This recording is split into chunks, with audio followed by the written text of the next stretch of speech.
When it comes to communication, sometimes it's our body language that says the most, especially the eyes. It turns out that gaze tells us all sorts of things about attention, about mental states, about roles in conversations. Hi, I'm Wakamaru. Nice to meet you. So what happens when you design machines to gaze just like people do? Scientists at the University of Wisconsin are, looking into that. We can build animated agents and robots that can communicate more effectively by using the very subtle cues that people use. Computer scientists Bilge Mutlu and Michael Gleischer are developing computational models designed to give robots and animated characters lifelike gaze behavior. I have a task for you to categorize these objects on the table into boxes.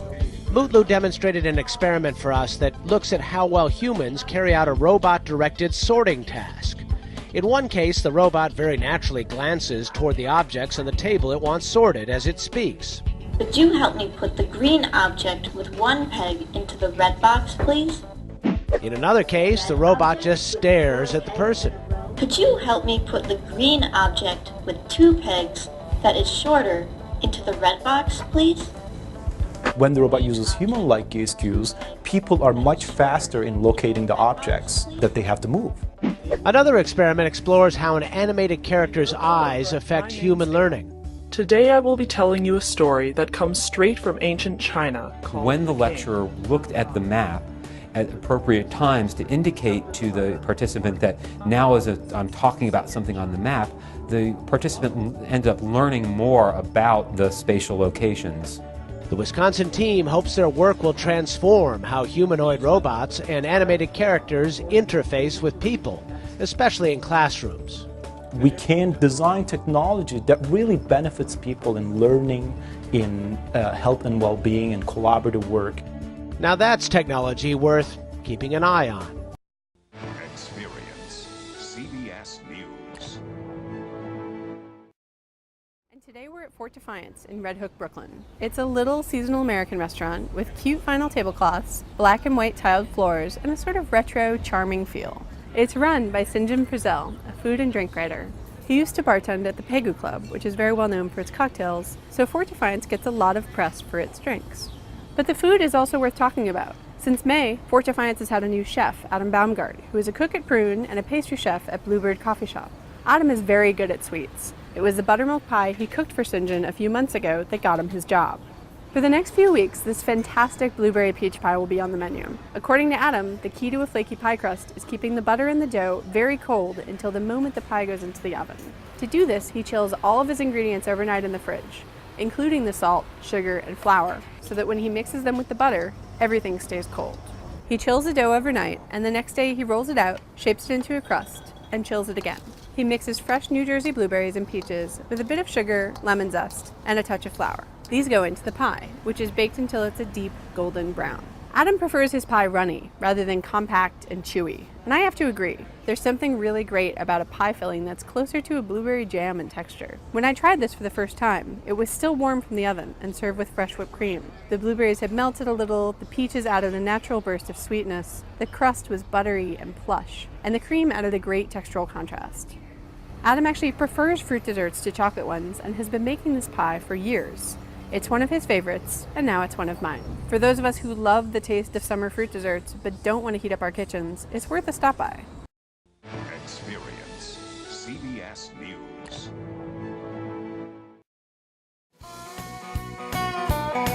The capital of Tennessee is the beating heart of country music and has plenty of sounds to get your blood flowing. But it's also got a brainy side.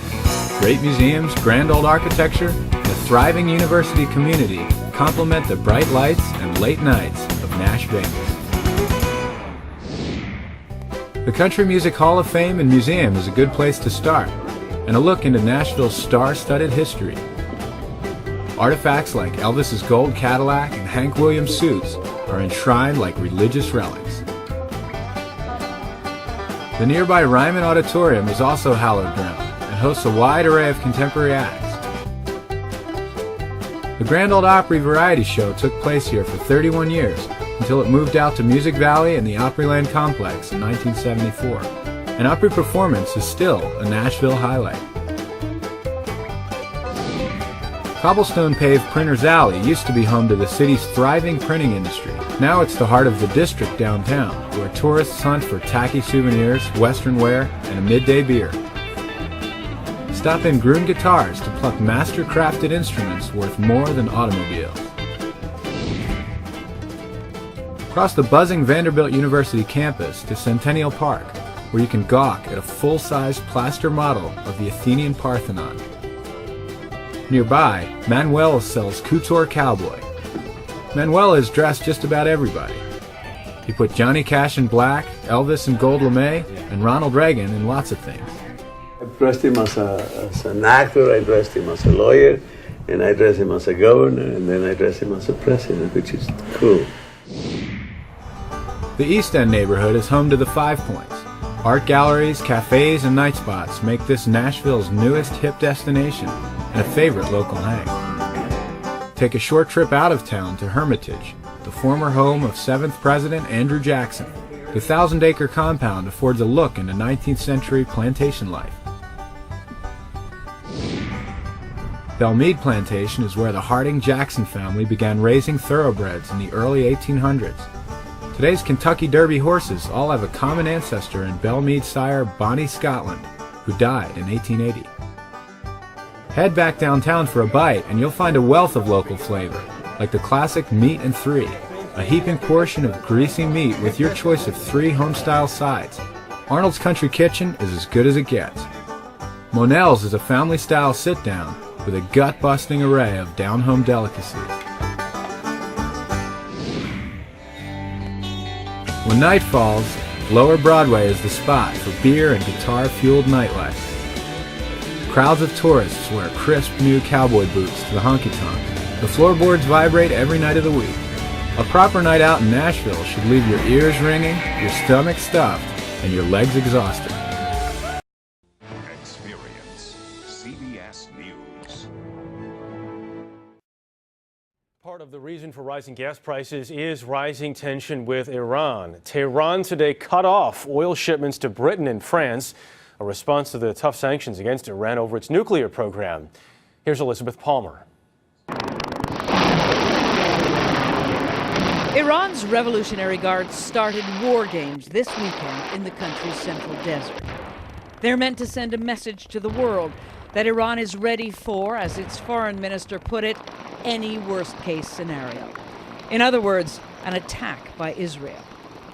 But in an interview broadcast today, the chairman of the Joint Chiefs of Staff, General Martin Dempsey, said that the U.S. is against a military strike.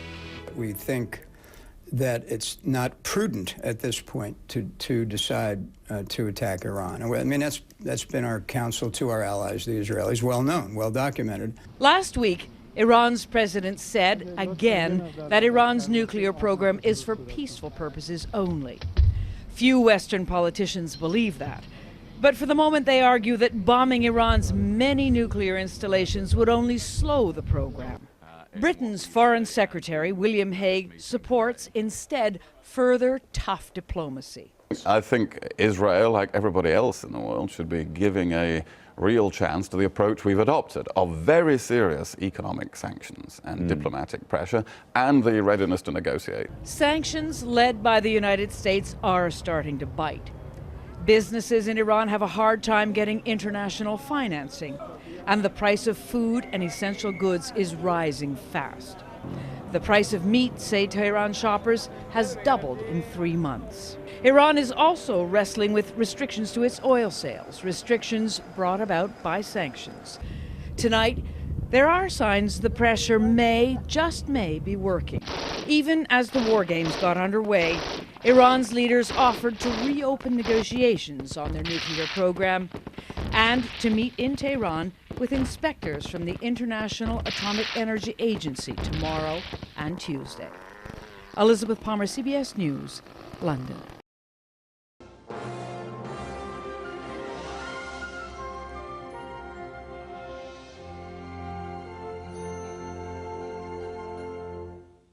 Experience CBS News.